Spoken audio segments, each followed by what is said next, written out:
It's a mistake every dungeon master has made at some point, and it is not easy to fix. If you want your boss monsters to all get one shot, go ahead, give your rogue that dagger that does 2d10 extra damage. If you are tired of having your ranger take damage, just give them a broom of flying. They'll never take damage again. Picking the right magic item for each player is really difficult. I'm going to go over which items to give each of your players and how to personalize them to their playstyle. Before we get into specific magic items, I think it's a good idea to go over how you should be giving out magic items. The typical way would be just through a hoard at the bottom of a dungeon, where you just find a pile of gold with a couple of magic items littered in it. Or you roll on a table from the Dungeon Master's Guide or similar book and let that table tell you which magic items to give. I think this is boring. I would much rather give my players the magic items that they will enjoy the most. That involves me figuring out what kind of player that is and determining what magic item they would mesh with well. One of my favorite ways to give out magic items is to have the players fight a boss or some monster that is using the magic item. In one of my campaigns, they just defeated a UNT anathema that had a homebrewed sort of staff of storms, and the boss was using it against them throughout the whole fight. It was also part of the plot, trying to retrieve this magic item from this specific boss. Another great way to give magic items to the party is to have the plot be wrapped around them entirely. Magic item fetch quests are really common. If a player really wants to have a magic item, have a fetch quest for that item, assuming that that item won't break your game. But we'll get into that in a bit. My favorite couple magic items to wrap the plot around are a ring of mind shielding. At the very bottom of the text block, the description for that magic item, it says if you're attuned to it and wearing it when you die, your soul goes into the ring. Immediately I thought, what if you put on a ring of mind shielding that already had a soul inside it? Who's inside it? Why are they there? What are they going to want from the new owner of the ring? Probably to be freed, and that's a whole quest right there. Maybe even a whole campaign. Another way to wrap a plot around an item is to have the item be cursed. When you're attuned to this set of armor, you will have disadvantage on all of your attacks. You will feel sickly and slowly age. The player is going to immediately want to get rid of that. And you can either have the resident cleric cast a remove curse spell and you're done. That's it. That's the whole thing. Or you could have that not work because the curse is too powerful. You can make up whatever reason you want. And they have to do research at the local library or ask a curse expert to find out how to remove this, and that's another quest. They have to go to the top of the mountain and defeat the beast that the curse originated from, something like that. Have fun with it. Figure out what kind of quests you want to give, and you can start it with a magic item plot hook. Another way that is less thought of is if they are going to need it later. For example, they have a very difficult lock to pick to get into a home base of a bad guy, and they don't have a rogue in the part. How are they going to get through that lock? One way is to have them find a chime of opening a couple sessions beforehand. They will have a way to get through that lock for sure. Another item you could do this with is dimensional shackles. If they need to transport a prisoner that knows teleportation spells, then dimensional shackles are one of the few ways to lock them down and keep them in their cage, or however you're transporting them. So that's how I like to give out my magic items. But the harder question is which magic items to give out. I do my best to personalize it for each of my players, and I've broken down types of players into 6 categories, and none of these are solid. You have to fit into one of these categories. In fact, to begin each one of my campaigns, I send out a questionnaire that has this section at the bottom says, these are 6 types of players. I need you to pick what 3 of them you think will describe your playstyle the most. The 6 types are the Cruncher, who enjoys calculating damage, the Murder Hobo, who enjoys combat, the Actor, who enjoys speaking in character, the Role Player, which is different than an actor, who enjoys making decisions in character. And I think there's a big difference between these two that a lot of people don't give credit to, because you can enjoy making decisions in using a different character's mindset, but not want to speak as that character. That makes you uncomfortable. Another type of player is the Pacifist, who enjoys just watching a story unfold around them without them needing to give too much input. And the last type is the Munchkin, who enjoys making powerful characters. And I'm going to go through right now which magic items are best for each of these 6 categories of players. For the Cruncher, who likes calculating damage a lot, give them a magic item that requires more damage calculation.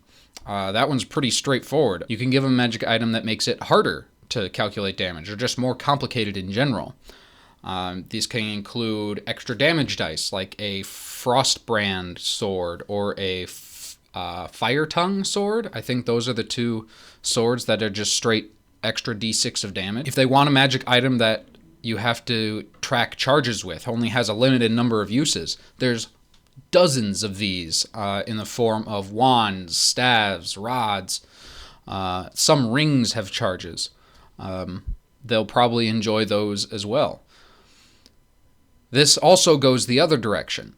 If you have a D&D player who hates doing math, doesn't want to do any arithmetic, doesn't like calculating their own damage, don't give them something that's going to make that calculation more complicated. Don't give them extra damage. Instead, you can give them something that gives them another ability, like the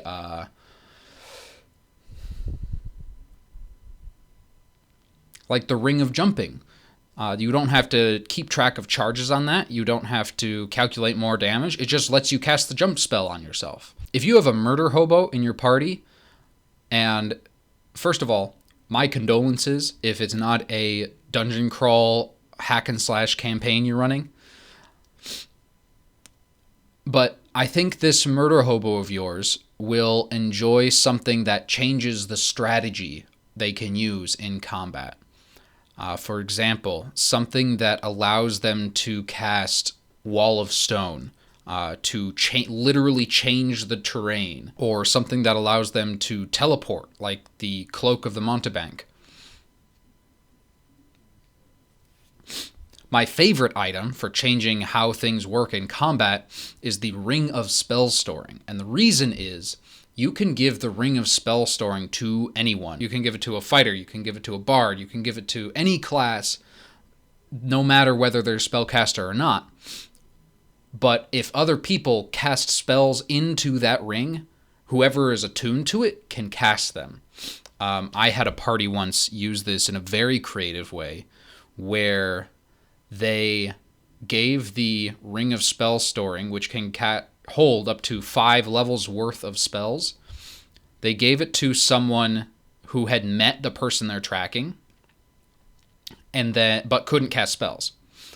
And they cast Sending into the ring so that the person that had met them could be the one to cast the Sending spell, so they could find this person they were tracking. It was brilliant. I can't believe I didn't think of it, and I'm kind of impressed and proud of my players for doing that. If you have an actor in your party, someone who enjoys speaking in character, I find that they most enjoy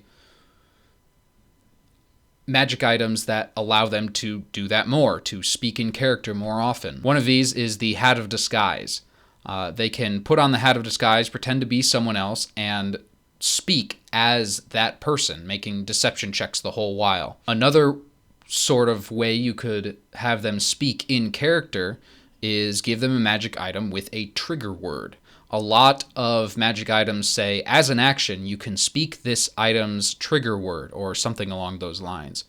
And that person, that player, actually speaks that word. In one of my campaigns, I gave them a Axe of the Vortex, where the trigger word is Charybdis. In order to have the Axe of the Vortex activate, the player would have to say Charybdis.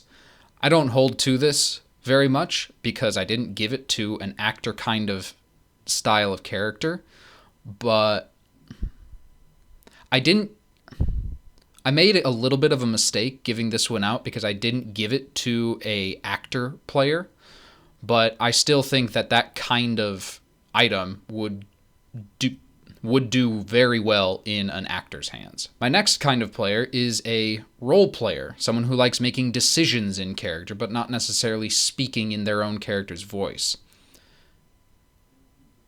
The best items to give these players are ones that allow them to keep secrets from the party. So a sending stone connected to someone from their backstory that the party doesn't know about, or the ring of mind shielding to prevent other players from reading their minds, or the ring of mind shielding with a long lost someone inside of it. That's what happened when I gave a ring of mind shielding to my party. The player never told anyone about it, and eventually they just sat down and did a ritual, and none of the rest of the party knew why, but they took the soul from the ring of mind shielding and put it into the dead body of an enemy that they had just defeated. And the enemy got up and walked away, and the other players freaked out.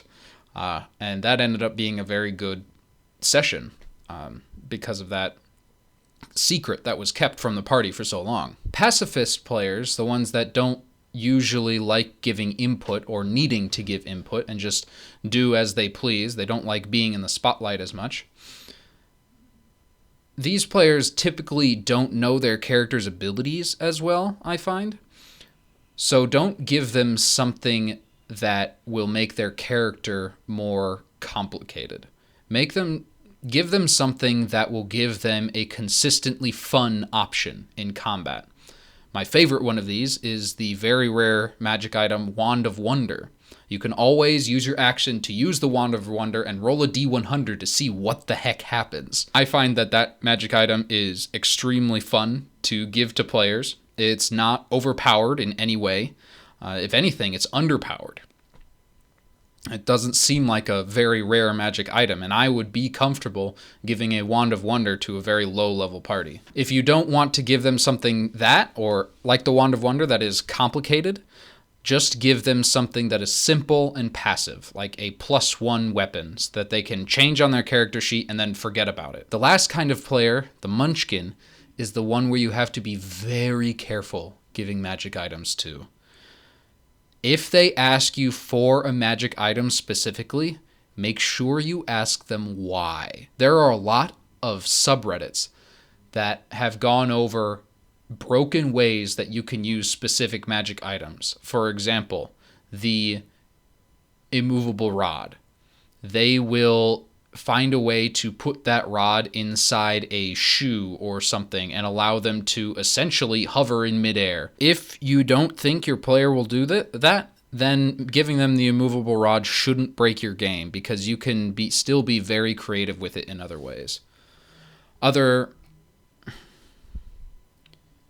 If you do really want to give this player a magic item, I would suggest giving them something low level, something common or uncommon that they can be extremely creative with. I'm not saying don't give them rare and very rare magic items if they are of a level that you think it's appropriate. I'm just saying be careful which ones you give them so they don't become overpowered and leave the rest of your party in the dust. Some creative magic items that you could give them are the Ring of Jumping or the Alchemy Jug, where you can just yell mayonnaise into it and it will create 2 gallons of mayonnaise. Another one of my favorite items to give out that I've given to most of my parties, I think, is the Portable Hole.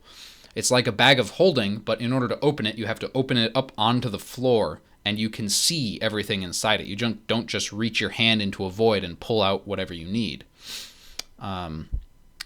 This can be used in a lot of creative ways. I've heard a story where a portcullis came down splitting the party, and they laid the portable hole out on the ground. One half of the party jumped in, and the other party reached through the portcullis and pulled the hole through. And they all got through onto the same side. And I enjoy that story a lot because it is an example of how creative your players can be without you expecting what they're going to do in combat. So that's my opinions on magic items and how to give them to players and which players to give what magic items to.